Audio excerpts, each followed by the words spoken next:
Awesome. Welcome to another episode of Fight the Burnout. Today we have a very special guest and a good friend of mine, Jessica Shaanan. I'm pronouncing your last name probably wrong, but anyways, that's just, us on this podcast pronouncing things wrong, going through stuff. But she's awesome. I met her at a Date with Destiny, Tony Robbins event a few years back, 2018, which shifted and changed my life. I know it shifted and changed her life.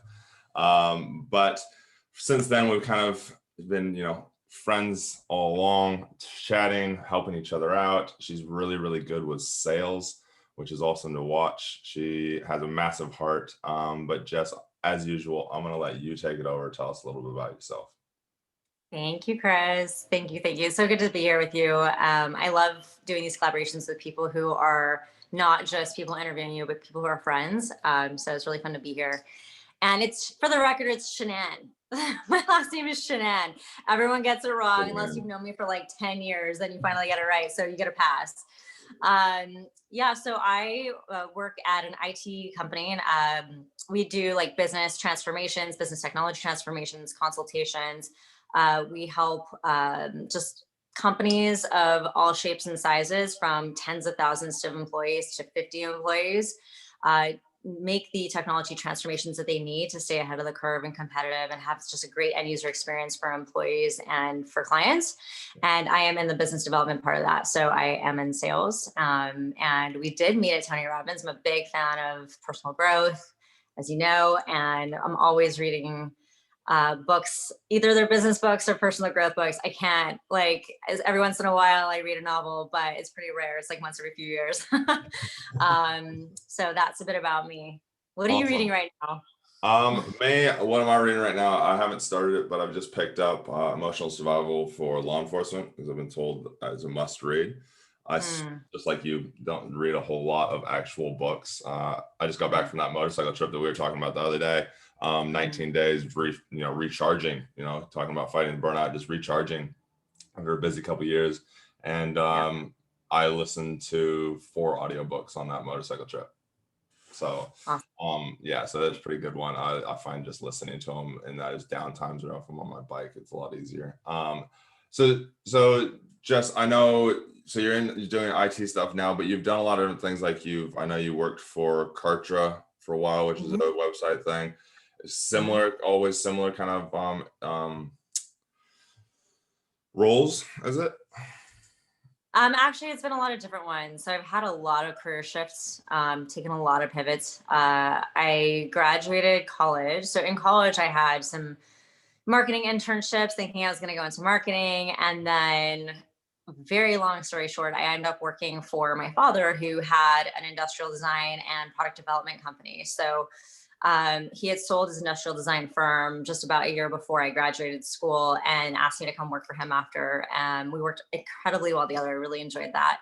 For 8 years, I was in research and development for product development and consumer products. So I didn't have a sales role, but at the end of the day, we were always needing to get buy-in from maybe not necessarily the client and like the executive that hired us, but the executive's team. We were always kind of coming in as, a bit of a perceived threat to other R&D teams at large organizations. So I was always in that position of demonstrating what we had created and why we created it, because I was the bridge between the actual consumers and our developers. And then, of course, that put me in a good spot to explain all the reasons why we created what we created to the people who were buying it, needed to say, okay. So I was always kind of doing that sort of role throughout the other startups that I continued to work for.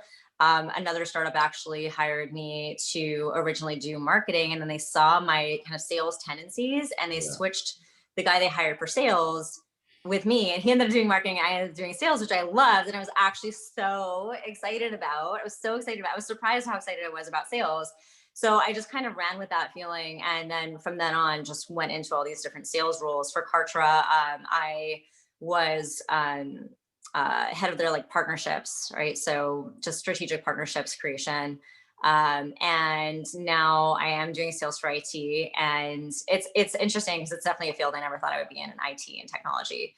But I feel actually very lucky that I fell into it, because it's so important, I'm realizing, to learn about this stuff.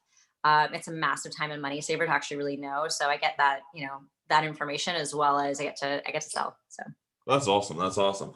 yeah. So obviously you've done a lot of different roles. You've done a lot of different things. You also live in the States at the moment, which is very crazy. Tell Yep. us a Yeah. few things. I The like to, divided states of America. yeah, yeah, exactly, exactly. Yeah, it's pretty. Yeah. If you're gonna get burned out at any time, I think the last year was the time to get burned out. But or you innovated and you completely shifted your life completely. But just tell us a little bit about your experience with. Well, first, actually, define what you define burnout as for yourself, so viewers kind of have an idea of what it is that you define burnout as. I'm very familiar with burnout. Burnout to me is a combination of physical exhaustion, mental and emotional exhaustion, and actually a light sense of depression. So I've never been clinically depressed. I've never been on antidepressants, still not. But I am very aware of myself and how I feel and what I'm thinking often, the hazard of being a personal development junkie. So I recognize in myself now, it's kind of like somebody who's really into fitness and they start to recognize, or they play sports, they start to recognize things about their body, and they know like this slight shift and where that's headed if they don't take care of it. So I know that about my mindset, and I recognize that when I am going into burnout, which occasionally I will admit I still do, I recognize where my body's at, where my head's at, and I know exactly what I need to do to shift out of it. So, but it's a combination of those things. Yeah, no, yeah, no, it's yeah, that's awesome. That's a great description of it. So tell us a little bit about your experience with burnout. Um, I mean, kind of like I said before, I worked for a lot of startups. Now I work in sales, and I don't only work in sales, and I'm in sales in an industry, in a space that I have never had any experience with, nor any prior personal interest in. So let's say like I'm a fitness person as well. So let's say I was selling fitness equipment or something fitness related or health related. I could probably like dive into that pretty easily, no problem, and just like learn the specifics about what I'm selling. But I'm selling IT and business technology, so I'm learning something that is brand new to me. I have to educate myself at the same time as build a pipeline and sell. So I've just been kind of like, as my career has taken these pivots, this has happened a couple of times. Some more strenuous, some less. But my experience has been that I really do push myself. I really do, like everything that I've done. If I haven't loved it, I left it. Mm. And so I'm usually loving what I'm doing and into what I'm doing. And I feel that way now, and pretty much always have with most of the things that I've done. And I just dive into it. Um, and when you get so into what you're doing, it's energizing and also exhausting at the same time if you don't make enough time for other stuff and you don't balance. So balance is something that I've had sometimes, and other times haven't. And I actually know some people who, some like really, do you know Shanda Sumter? She probably won't mind me saying this. She'll probably be very thrilled with me mentioning her name. Do you know Shanda? No, I don't know.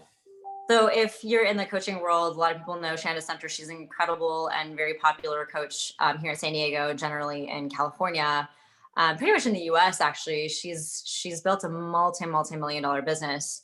Um, she's a mother now. She's on the, I don't want to call her, she's not old. She's just like kind of older. She's not like a young, 25-year-old entrepreneur. She's probably, I don't know, I think she's in her 40s now. And she looks phenomenal. A woman takes amazing care of herself. And she will tell you, she's like, there's no such thing as balance. And I know that that's like a lot of people will disagree with that. I'm still figuring that out for myself some days, and other days I'm like, oh, this is great. Yeah.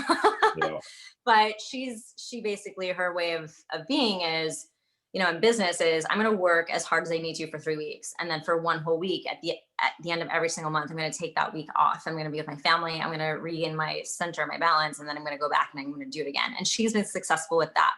So I think everyone's got their own way of dealing with things. For me, I'm building a new relationship. I've been in a relationship for about a year. I'm building this new, career. And so I'm actually willing to put in that grind work, knowing, like, I know that at some point I'm going to hit a bit of a wall. I try my hardest not to hit that wall, because I'm not happy with myself when I do.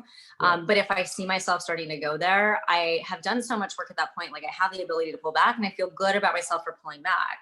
Yeah. So I'm a little bit more on the side of Shanda, where I don't have balance every single day. I don't. Yeah. But when you put the month in as a whole, I do feel like I've gotten great time in with my boyfriend. I've gotten time with my family, which is very, very, very important to me. I'm very close with them.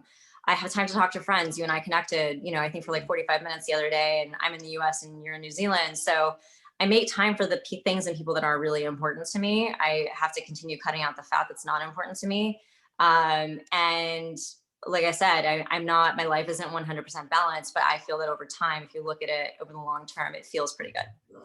No, I think that's, yeah. I mean, yeah, no, that's definitely true. And it is, in a way it is balanced because you're going, okay, cool. I've got a deadline. I need to get this stuff done. Okay, cool. I've got this goal. Sweet. Let's get all this done. Okay. And then let's have a break.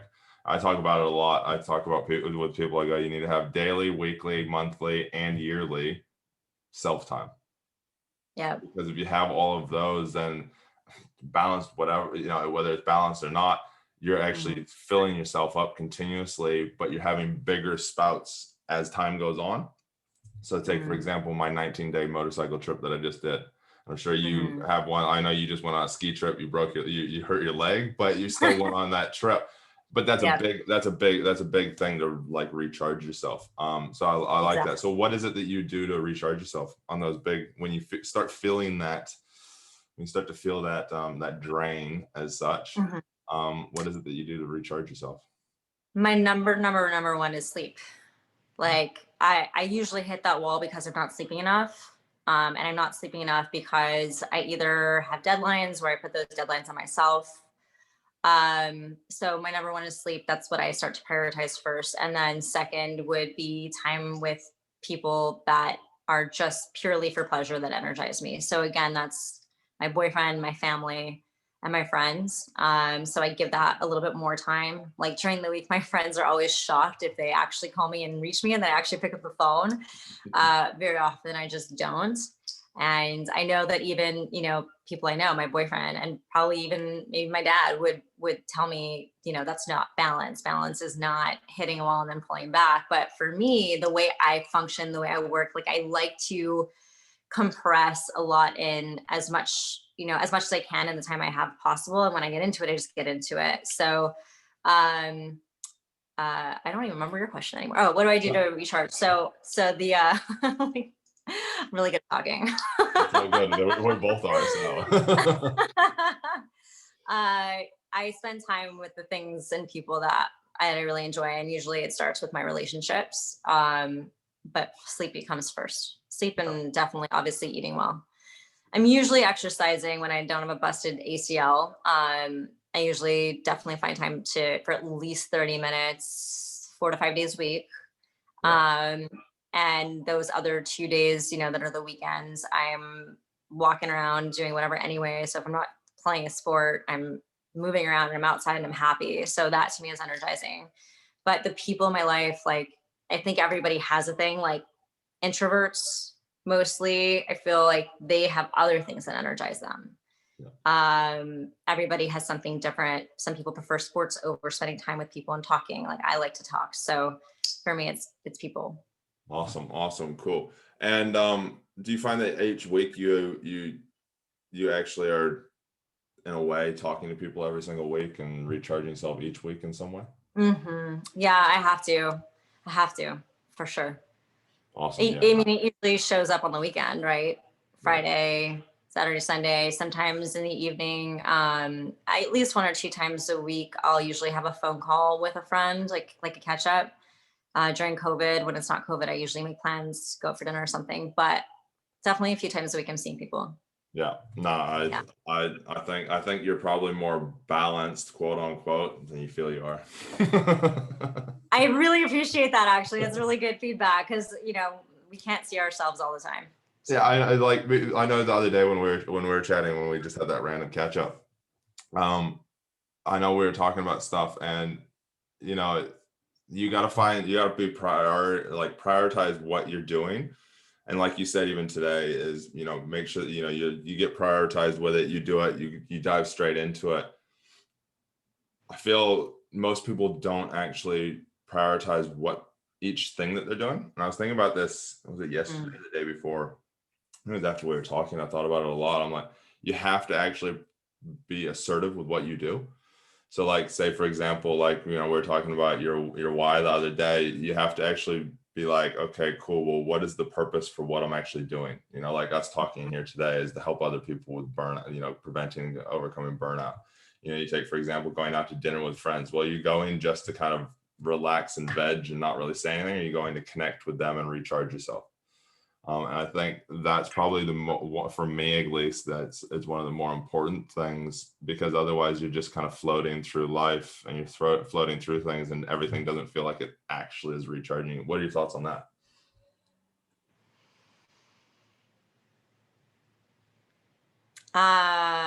I have felt both, and the floating feeling is one of the signs of me reaching burnout, Mm, because that is the mental and emotional exhaustion where you feel like, what what else? Like I I don't have two of me, I only have one of me. I don't have more than 24 hours in a day. I do my best to be as efficient during my day as I can. I don't know what else to do. Like, that's when, you start to feel that swing, that bag in the wind feeling. And then, of course, like, to do the things that ground us or feed us. Like, I loved what you said the other day. Again, like, we had this fantastic catch up the other day, and you said so many things that were absolutely spot on. And we have to fill ourselves up, like you said, to be efficient, the most efficient we can be. And while I know that to be true, I think the reality of the world, like, listen, I was a coach for 5 years, and definitely supported and helped people.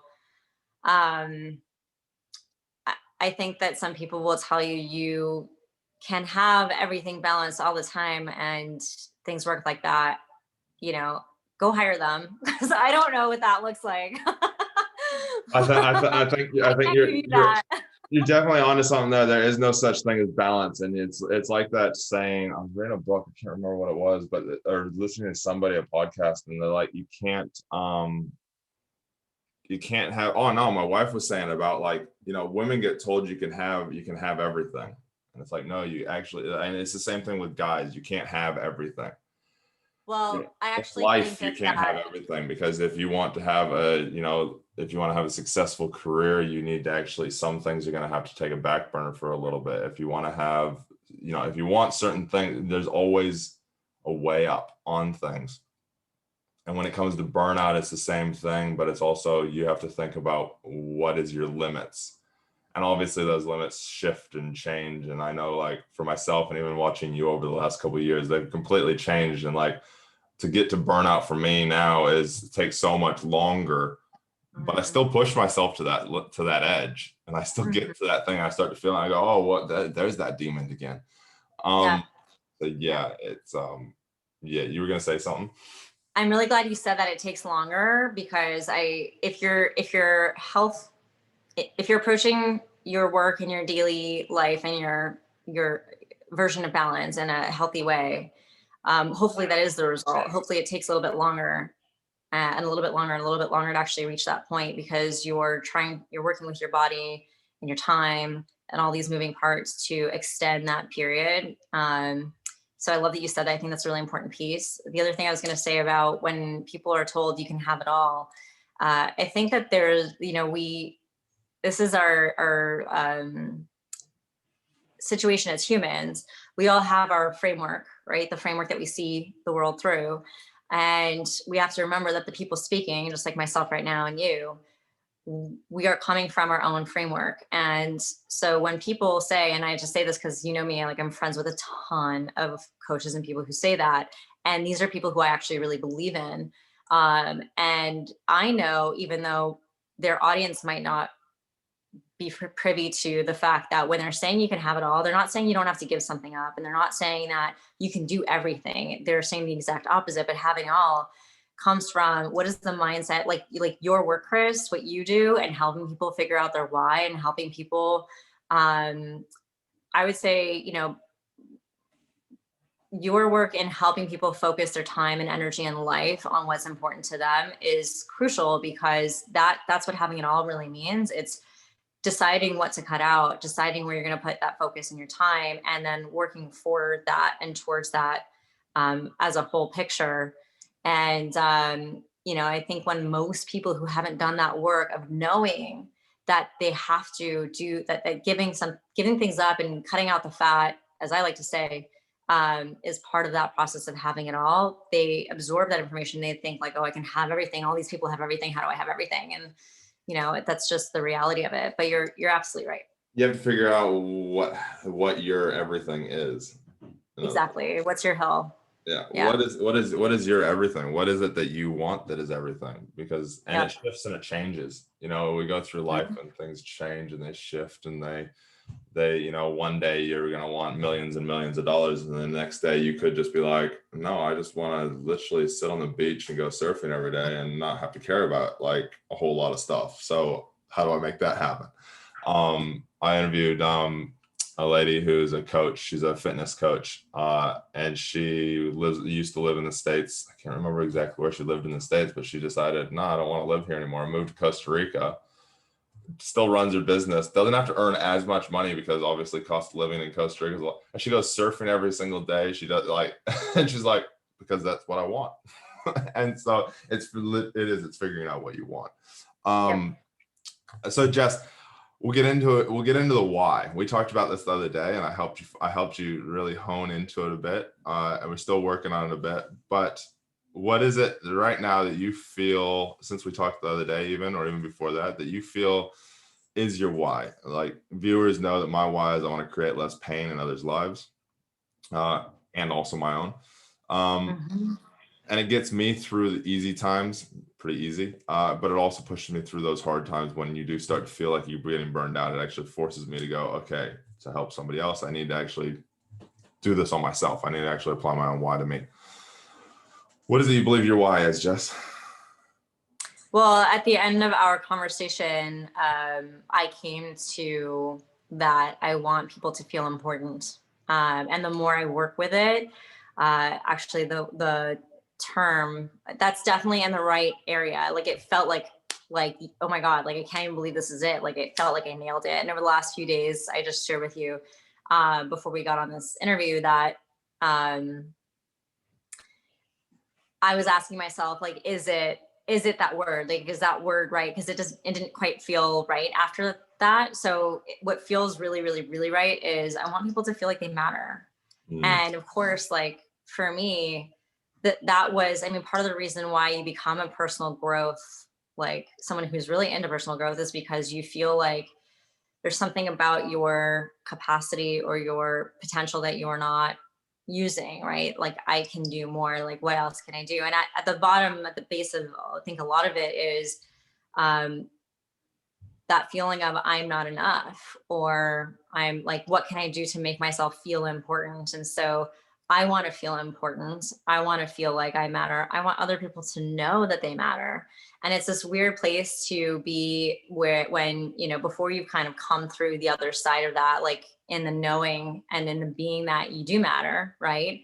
I think when people are asked to do interviews at the end of the day, like at the end of the interview, they're like, I hope what I said was relevant and people like it and all this stuff. Like, I'm so over that. Because I know that every person's life and their story has so much juice for other people. And that's part of what makes me a people person, is that I've always known that. It just took me a long time to feel that for myself. And so, for me, it's everyone matters, and I really want them to know that they do. Yeah. And obviously that could shift, and it can be quite like we talked about this a little bit the other day, but I think it'll be really good for viewers, is obviously that can become quite a negative quite quickly, and it could actually drain you more than it can actually empower you. So since we figured that out, or even before that, before you even had really put it into those few words, what have you been doing to make sure that it doesn't shift down that negative path of, fuck, why don't I matter? Going into all those what ifs and the negatives, and you know exactly what I'm saying. You're smiling. I know exactly what you're saying. I do. So your question is, what do I do to make sure that it doesn't go down the negative Yeah. side of the coin? And actually Well, drain you and not empower you. yeah. So you and I were talking about this when I was doing the exercise, and I said to you, well, this feels like my why, but I also recognize that um, that's also a reason that sometimes I give my power away, Mm, right? So me wanting somebody else to feel like they matter in the past, like I recognize that I've done things so that other people feel like they matter, but to my detriment, right? Nothing drastic, but whatever that small thing is that we do that elevates somebody else but actually diminishes ourselves or whatever we want. so it pulls your why away from yourself. So in other words, you're making somebody else Yeah. feel like they matter. So, but then you don't feel like you don't matter in that same situation. So it actually drains you more. Yep. Yeah. So I just wanted to say that to clarify the draining piece. And I mean, like, really at the end of the day, you have to be aware of it. And I feel very lucky because I found personal growth books and, you know, courses and groups and all this stuff when I was 18 years old. I'm 35 today. That's a long time to be developing your own self-awareness of these things. And so I feel incredibly lucky to say you have to be aware and to feel like I actually am a lot, the vast majority of the time. Yeah. But for a lot of folks, I know that awareness, I mean, I also know in saying that there's so many things that I do that I'm not aware of. So it's like, what level of awareness can you realistically expect of yourself today, based on where you're at? So for me, I've stopped apologizing like flat out. Like I no longer ever apologize for things that I don't feel like I need to apologize for. And if I've made somebody feel bad for saying something that was just true, I Mm, typically like I've shifted my language. My language is not, well, I'm really sorry. I didn't mean to do that to you. And I'm so sorry. I instead of saying that, I say, I'm really sorry that you feel that way, or it wasn't my intention to make you feel that way. I feel bad that you feel the way you do. My intention was X, and try to clarify it, mm, or do whatever to rectify the situation that's in my power, yeah. right? So without losing that power. So I do those things. Um, and as far as burnout goes, I mean, we have to remember that why comes from what we want for ourselves too. And just like the whole, put on your mask first when the plane's going down. If the plane's not going down, it's going down. Mask probably doesn't matter so much. Yeah. Just um, lean over, kiss your ass goodbye, and just pray to whoever you pray to. just like putting your oxygen mask on first, you do have to, feed yourself first. And I know that that's like centric to what you teach, but it's centric to what is absolutely necessary to not burn out, or to extend that time to the point where you're like, okay, it's time for a break, or whatever it is you're trying to accomplish. Mm, Anything you're trying to accomplish, trying to work out more, if you're trying to eat better, if you're trying to develop better relationships, like it's all going to start there. mm. It's all going to start with feeding yourself that one thing that you actually feel like you need the most. So we have to do that. So how do you make sure that you apply? Obviously, your why is to make others feel important. Is it also to make yourself feel important? So how do I do that? Yeah. Well, it is your why. Your why is both, is it not? Correct. Correct me if I'm wrong. Your why is to make yourself and others feel important. Absolutely. Yeah. So how do you make Absolutely. yourself feel important so you can make others feel important? Well, so what I just said, like prioritizing those things that are important to me, Yeah. period. Cool. Right? I just want to Prioritizing those things, yeah, that make me feel good. So sleep is one of them. People is one of them. perfect. I love it. So if somebody else is struggling with finding their why, I know we went through a specific process and I'm happy for you to share it again. I share it all the time. What is it? What advice would you give to them to help them figure out to find their actual why? Call Chris. Oh, thank you. I appreciate that.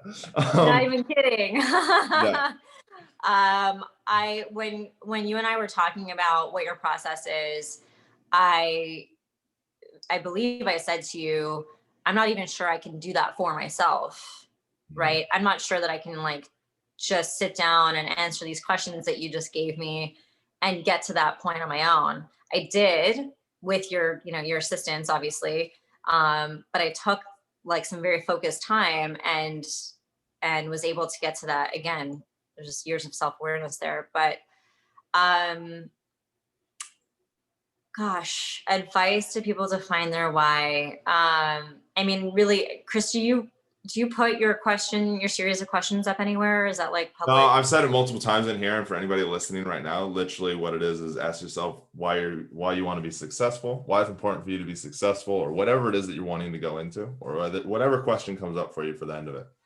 You literally ask yourself, why is it important for me to be blank? And then the answer to that, you literally ask yourself it over and over. Why is it important for me to, and then whatever the answer is, and you keep digging into that. And as I told Jess, and as I've even said on here before, most people can get to about level 4. For most people, that is a life changer. It literally completely and utterly shifts your life. But if you can dig deeper than that, and you can literally start to release and let go, and this is where Jess was able to do it quite quickly. What was it, about 12 minutes, you reckon it took you?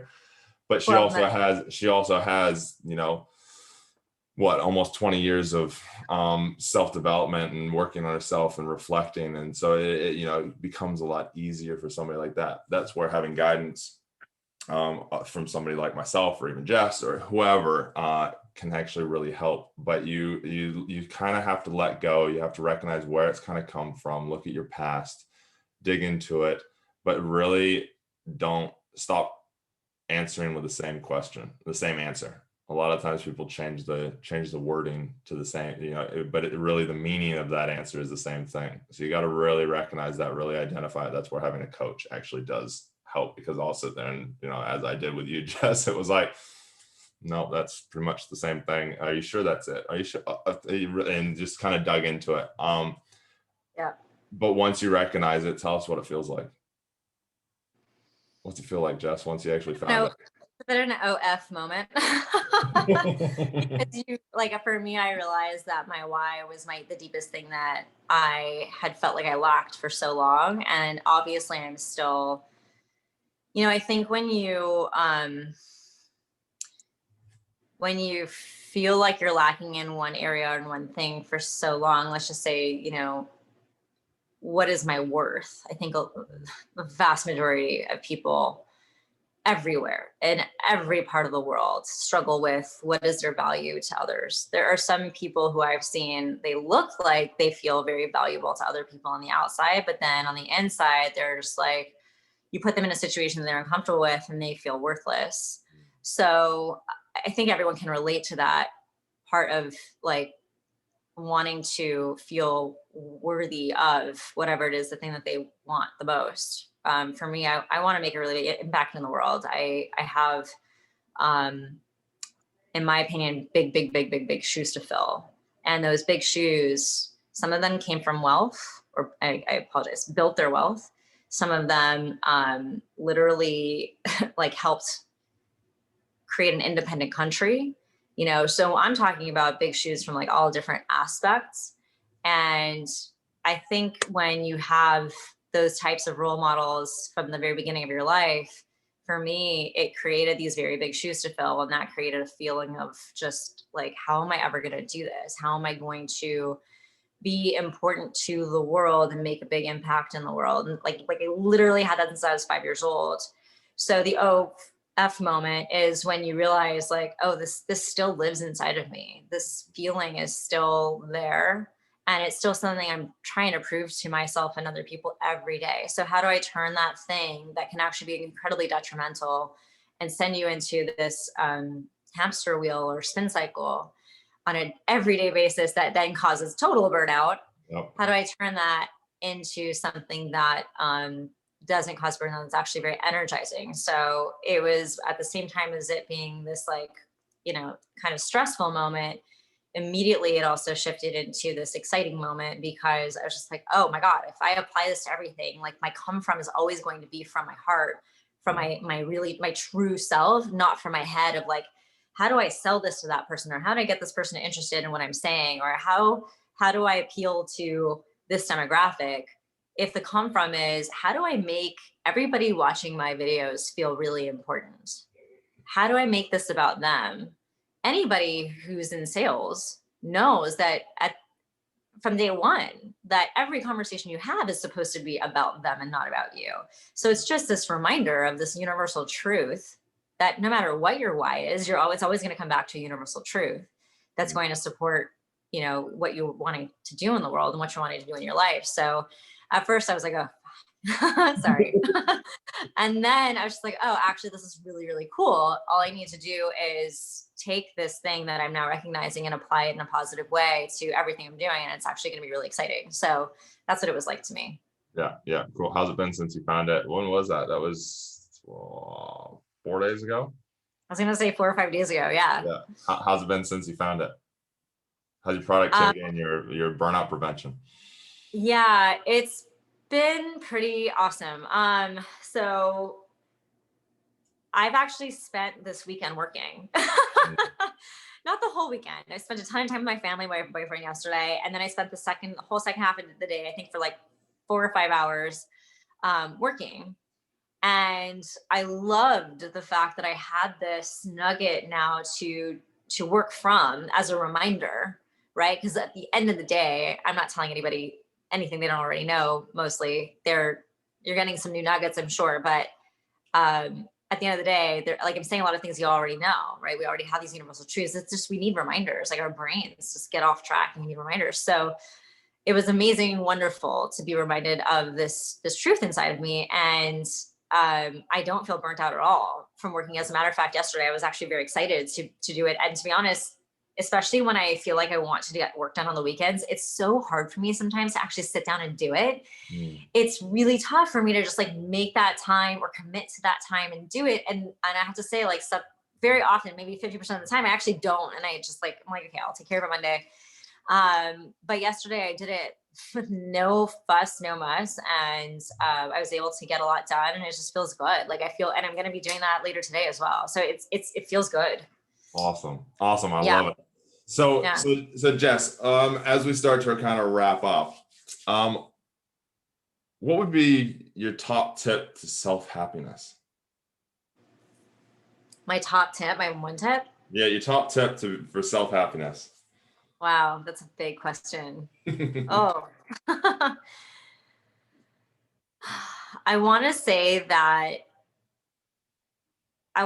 there's not one way, first of all. If you can do something like find your why, I mean, Chris, you're not the first person to talk about it. I'm not the first person to talk about it. It's been talked about for years and years and years and years. Maybe I should talk less. Never. If you can find something that is your why or like your why that energizes what you're doing, you'll feel that energy. You'll feel where you want to prioritize better. Honestly, for full self-happiness, for the majority of people out there who have not done years of personal growth, you got to start there. Like I really would start there.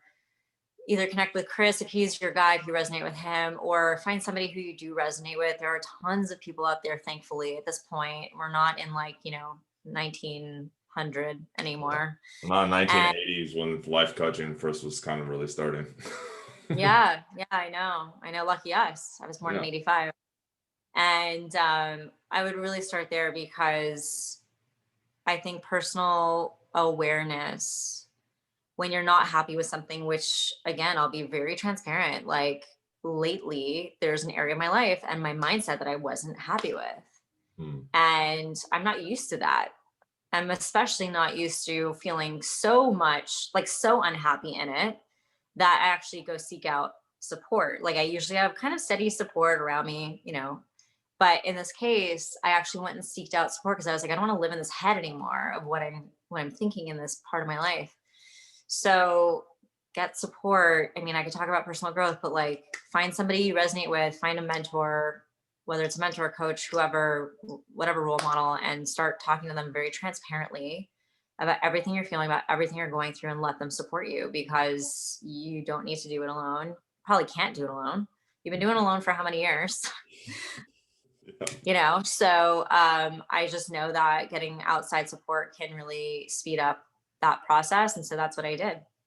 So I recommend that to everybody.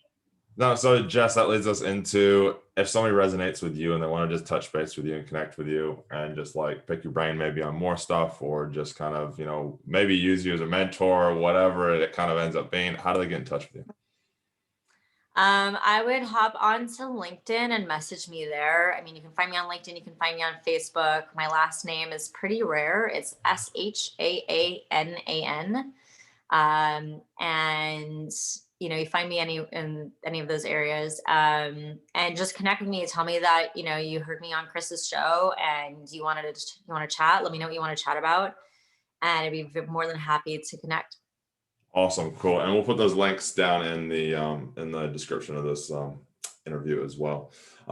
Jess, any last words that you'd like to add? Just that you're awesome. Oh, I thank you. No, I give you a lot of credit for not just starting this podcast and these interviews, but sticking with them. Because I don't know that it's so easy to find people who are willing to be really transparent about their experience around this stuff. It's one of those things that I think still causes shame for people, especially people who are, figures in their industry or trying to be. And so I give you a lot of credit for being that really safe and open and happy space to share these things with, and also provide this information for whoever's listening, because it's super important. So that's my last word. Awesome. Thanks, Jess. I appreciate that. That gave me goosebumps. Awesome. So guys, this is another episode of Fight the Burnout.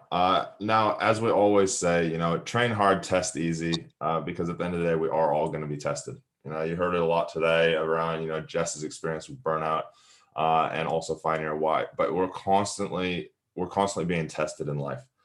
And in life, we want those tests to be as easy as they possibly can be. They're never going to be extremely easy, but we wouldn't want them that way either, because if they're really easy, they're not actually a test. They're just life. So if you are finding yourself experiencing burnout, or you want more information, or you want that mentor that Jess talked about, or if you just have any questions, just flick us an email at fighttheburnoutpodcast at gmail.com. That's fighttheburnoutpodcast@gmail.com. And we'll get back to you. We'll touch base. We'll hop on a phone call with you, and we'll go from there. But till next time, we love you all. Thanks for listening. Make sure you like, subscribe, do all the fun things that we need you to do in order to keep this going. And also reach out and let us know if there's anybody specific that you'd like us to interview. We're always working on new people. We're working on getting some more quote unquote famous people in here. We've had a few, but it doesn't really matter. We don't care who it is, as long as they're willing to share. We'll throw them on the podcast. Again, thank you very much, Jess, for being on the show. And until next time, guys, we love you all. And remember, keep fighting the good fight so you stay alive.